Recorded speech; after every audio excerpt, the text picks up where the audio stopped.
কেল্লা বাবা, শোনো কেল্লা বাবার ইতিহাস। কেল্লা বাবার নাম শুনলে তুমি মুস্কি মুস্কি হাসো। কেল্লা বাবা, এত বাবা কেন? শোনো কেল্লা বাবা কে?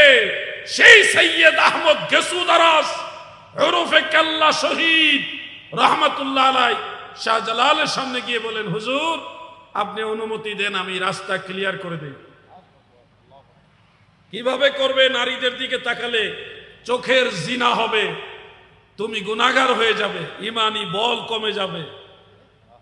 সেই কেল্লা বাবা তখন বললেন, হুজুর আমি তাদের দিকে তাকাবো না, আপনি হুকুম দেন আমি রাস্তা ক্লিয়ার করে দিই। কিভাবে করবে? হুজুর আপনি শুধু হুকুম দেন, আমি তাদের দিকে তাকাবো না। ঠিক আছে, যদি না তাকিয়ে গুনার সাথে জড়িত না হয়ে তুমি রাস্তা ক্লিয়ার করতে পারো, আমি হুকুম দিলাম তুমি রাস্তা ক্লিয়ার করো। তখন বাবা কেল্লা শহীদ রহমাতুল্লাহ আলাই, এখানে ঐতিহাসিক ব্যাপার, ঘটনাটা কয়েকভাবেই আছে যে শত্রুর আঘাতে তখন প্রথমেই তিনি নিজের গর্দানকে কেটে ফেলাইলেন, মানে আঘাত করছে পরে ওই গর্দান শরীর থেকে মাথাটা আলাদা হয়ে গেছেন।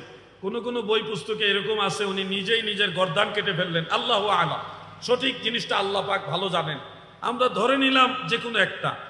যখন শরীর থেকে মাথা পড়ে গেল তরবারির আঘাতে, তখন শরীরটা তো মাটিতে পড়ে যাওয়ার কথা, কিন্তু শরীর মাটিতে পড়ে না। তরবারিও হাতে আছে, ঢালও হাতে আছে।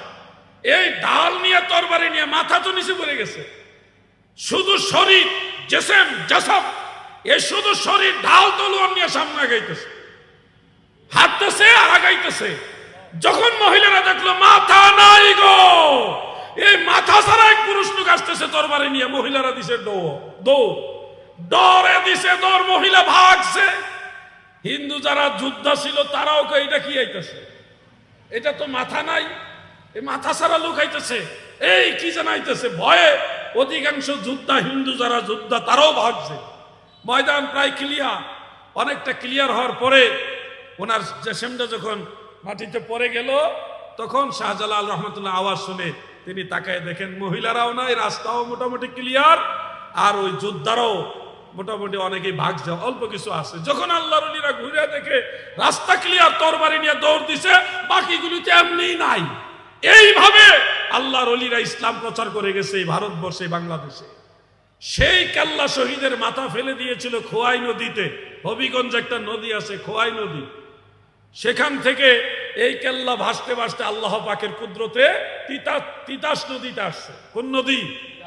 তিতাস নদী। আসতে আসতে ওই যে খরমপুর বলা হয়, খরমপুরের কেল্লা বাবা, ওই অঞ্চলের মধ্যে হিন্দু জেলে যারা মাছ ধরে, যারা ফিশারম্যান, তারা জাল নদীতে ফেলেছে মাছ ধরার জন্য, সেই জালের ভিতরে কেল্লা বাবার মাথা উঠছে।